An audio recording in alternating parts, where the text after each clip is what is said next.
Legislative Update by Melanie Brunson. A thumbnail, shoulder-length color photograph of Melanie is located at the beginning of her legislative update.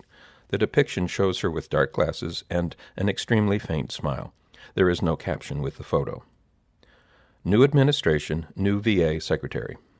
This first subsection of the legislative update is accompanied by still an additional photo. The same Dr. David Shulkin featured on the cover is seen standing this time and speaking from a podium, again with the assistance of a microphone. He is in the middle of emphasizing a particular point, evident by a hand gesture that shows both arms extended and the palms of his hands facing one another. The caption states, "Newly appointed VA Secretary David J. Shulkin, one of 4 featured speakers at the BVA 71st National Convention's Thursday Forum on August 25, 2016. The text of the subsection begins, "I was pleased to begin penning the current update for our bulletin readers on the eve of the inauguration of our nation's 45th president, which was also 2 weeks after the opening of the 115th Congress. As January 20th came and went, other events occurred in a whirlwind. The House of Representatives and Senate reconvened and began their work 2 weeks before the inauguration. The attention of most Capitol observers has been on the Senate, which began conducting hearings on President Trump's nominations for members of his cabinet. On that very subject, on February 1st, 3 weeks after the announcement of his appointment, I attended the confirmation hearing for Undersecretary for Health David J. Shulkin to become the 9th Secretary of Veterans Affairs since VA became a cabinet-level department of the federal government. Dr. Shulkin's recent first-hand experience at VA should serve him well if and when he is confirmed. The Senate previously confirmed him unanimously as Undersecretary for Health in June 2015. As Undersecretary, Dr. Shulkin has directed the work of the Veterans Health Administration, VHA, the nation's largest integrated healthcare system with more than 1,700 sites of care and serving 8.76 million veterans each year. Prior to being nominated by President Obama for his VHA appointment, Dr. Shulkin served in numerous chief executive roles, including that of President of Morristown Medical Center, Goryeb Children's Hospital, and Atlantic Rehabilitation Institute. He also served as President and CEO of Beth Israel Medical Center in New York City and as Chief Medical Officer of the University of Pennsylvania Health System, Temple University Hospital, and the Medical College of Pennsylvania Hospital. Dr. Shulkin addressed members of BVA at the association's 71st National Convention during the traditional Thursday Forum on August 25th of last year. His presentation described 25 ways in which VA is leading in U.S. healthcare, emphasizing the well-rounded nature of VA care and the comprehensive definition of the term health. He also cited various research studies demonstrating that VA outperforms its private sector counterparts. BVA has had a positive working relationship with Dr. Shulkin since he assumed his current position, and we are looking forward to working with him to build on the changes that have begun throughout the department. At press time, now that the hearing has occurred, Dr. Shulkin awaits a committee vote that will likely recommend him for approval by the full Senate. The timeline for both events is currently uncertain. Once they occur, we will post details on our website and circulate them through our legislative email list as well. New 115th Congress. Speaking of the Senate VA Committee, the names of the senators who will be serving on that committee for the next 2 years have been announced. Republican members are Chairman Johnny Isakson of Georgia, Jerry Moran of Kansas, John Boozman of Arkansas, Dean Heller of Nevada, Bill Cassidy of Louisiana, Mike Rounds of South Dakota, Tom Tillis of North Carolina, and Dan Sullivan of Alaska. Democrats on the committee are Ranking Member John Tester of Montana, Patty Murray of Washington, Bernie Sanders of Vermont, an independent who caucuses with the Democrats, Sherrod Brown of Ohio, Mazie Hirono of Hawaii, and Joe Manchin of West Virginia. Please keep those lists handy for future reference, especially if your own senator is included on one of them. House leaders have also completed their assignments for the committee. It will be chaired by Representative Phil Rowe, M.D., Republican, Tennessee District 1. Dr. Rowe served 2 years in the U.S. Army Medical Corps following graduation from medical school. He was elected to Congress in 2008 and has been a member of the committee most of that time. The ranking member of the House Committee will be Representative Tim Walz, Democrat, Minnesota, District 1, who enlisted in the Army National Guard at age 17 and retired 24 years later as Command Sergeant Major. Before retiring, he served overseas with his battalion in support of Operation Enduring Freedom. Representative Walz is the highest-ranking enlisted soldier ever to serve in Congress. Republican members of the committee are Doug Lamborn from the 5th District of Colorado, Gus Bilirakis from the 12th District of Florida, Mike Kaufman from the 6th District of Colorado, Brad Wenstrup from the 2nd District of Ohio, Amata Coleman Radewagen from American Samoa, Mike Boss from the 12th District of Illinois, Jody Arrington from the 19th District of Texas, Jim Banks from the 3rd District of Indiana, Jack Bergman from the 1st District of Michigan, Neil Dunn from the 2nd District of Florida, Clay Higgins from the 3rd District of Louisiana, and John Rutherford from the 4th District of Florida. At press time, there were 3 remaining vacancies on the minority side of the committee. Appointments made thus far have gone to Representatives Mark Takano from the 41st District of California, Julia Brownlee from the 26th District of California, Ann McLean Custer from the 2nd District of New Hampshire, Beto O'Rourke from the 16th District of Texas, Kathleen Rice from the 4th District of New York, and Luis Correa from the 46th District of California.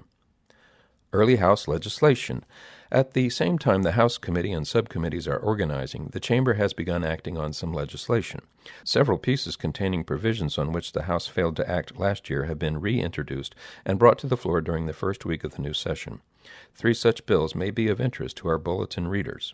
First, the Biological Implant Tracking and Veterans Safety Act directs the VA Secretary to adopt the Food and Drug Administration's FDA, unique device identification system for the labeling of all biological implants and to implement an automated inventory system to ensure that veterans do not receive expired or otherwise contaminated tissue. This bill was posted by Representative Rowe shortly after the House passed it, with support from both parties. In January 2014, a Government Accountability Office (GAO) report found that VA does not use a standardized process for tracking biological tissue from cadaver donors to living veteran recipients.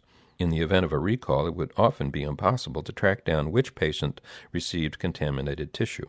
The same GAO report detailed the failure of VHA to consistently ensure that VA is purchasing tissue from biological implant vendors that have registered with the FDA.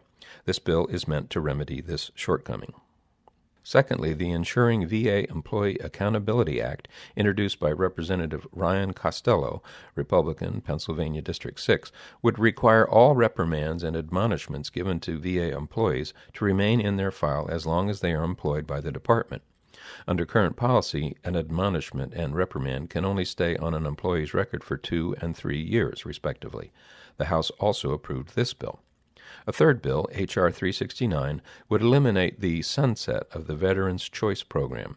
This program was created as a pilot by members of the previous Congress and was scheduled to end next year. The current bill would allow veterans who sought medical care outside VA under the pilot program to be able to continue seeing those providers at VA expense.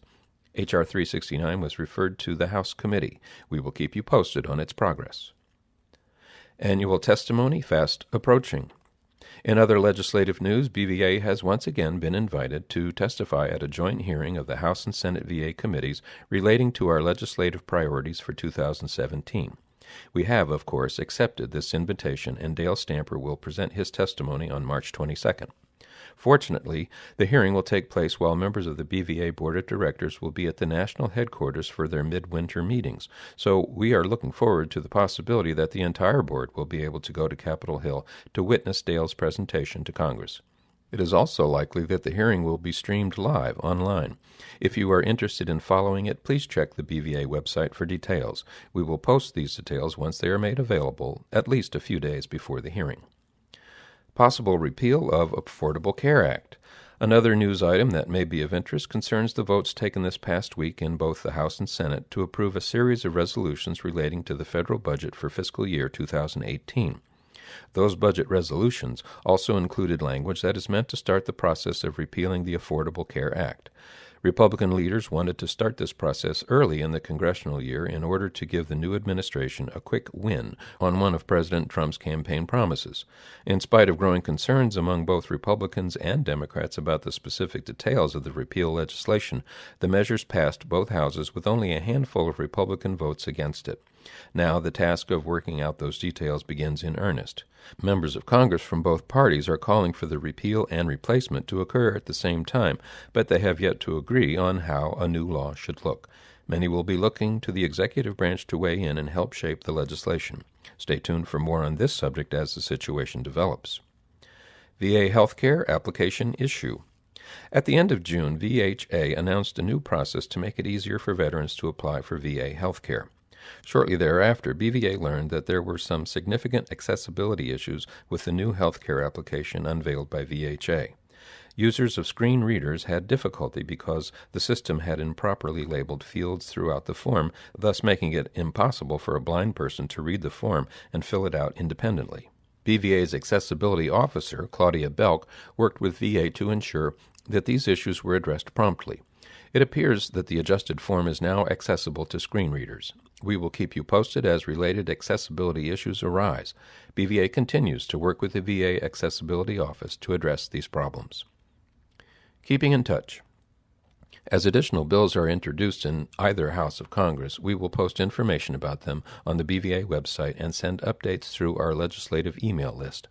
If you are interested in receiving updates by email, please send a message to mbrunson@bva.org. Type the words Legislative Email List in the subject line. Please feel free also to send your questions and comments to me using the same email address. It is going to be a busy year, and I expect a significant number of bills and VA policy changes to continually track.